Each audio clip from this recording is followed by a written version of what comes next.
বিসমিল্লাহির রহমানির রহিম। আসসালামু আলাইকুম।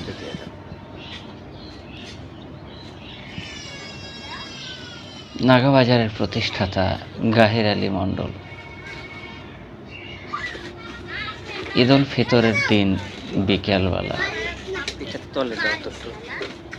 তিনি অনেকটাই সুস্থতা বোধ করেন। সকালে যেমনটা ছিল তার চেয়ে উন্নত মনে হয়েছিল। তখন একটু মনে আফসোস হলো যে বাবাকে নিয়ে ঈদের মাঠে যেতে পারলাম না। সেই দিন বিকেলে একটু বের হলাম মলিভিটা রোডে।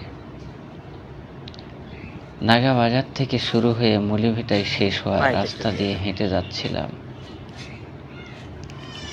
পথিমধ্যে দু একজনের বাসায় উঠলাম, কথাবার্তা বললাম। সবাই আমার বাবার কথা জিজ্ঞেস করেন। আমি আর কি বলবো বাবার কথা। বাবা আর ফিরবেন কিনা সেটা নিয়ে সন্দেহান ছিলাম। রাস্তা দিয়ে আমার ছেলেকে নিয়ে হাঁটছিলাম আর ভাবছিলাম এই যেন আমার বাবা নেই, এই কলটুকু আমার কাছে চলে আসবে। বিকেলে হাঁটতে বের হলাম, খুব খারাপ লাগছিল। অনেক দিন থেকে সেই এলাকার রাস্তাঘাট দিয়ে হাঁটা হয়নি, তাই ছেলেকে নিয়ে বের হয়েছিলাম। কিন্তু ঈদের দিন সাধারণত বন্ধু বান্ধব বা অন্যান্যদের সাথে বীরকুচ্ছা রাজবাড়ি, বীরকুচ্ছা স্টেশন বা অন্য কোথাও গিয়ে সাক্ষাৎ করে থাকি। কিন্তু এবার মনটা ভালো নেই। বাবাকে রেখে খুব দূর দূরান্তে যেতে ইচ্ছে করে না। আমার বাবা এই যায় এই আসে, কেন বাবার এমন হলো? বাবা তো ভালোই ছিলেন, শান্তশিষ্ট স্বভাবের মানুষ। এক কাপ চা, একটা বিস্কিট আর মানুষের সাথে গল্প করেই তার জীবনের বেশিরভাগ সময় অতিবাহিত হয়েছে। আমরা ছেলেরা মেয়েরা যতটুকু পারি তাকে হেল্প করেছি।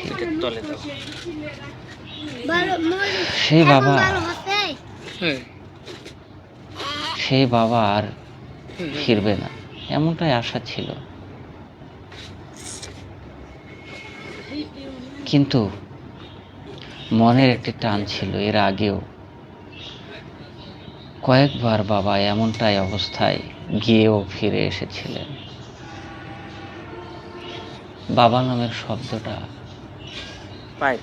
আমাদের অন্তর থেকে চলে যাবে এটা কখনো বিশ্বাস করিনি। মানুষ তো অনেকদিন আছে। আমার বাবার বয়স ৮৬ বছর,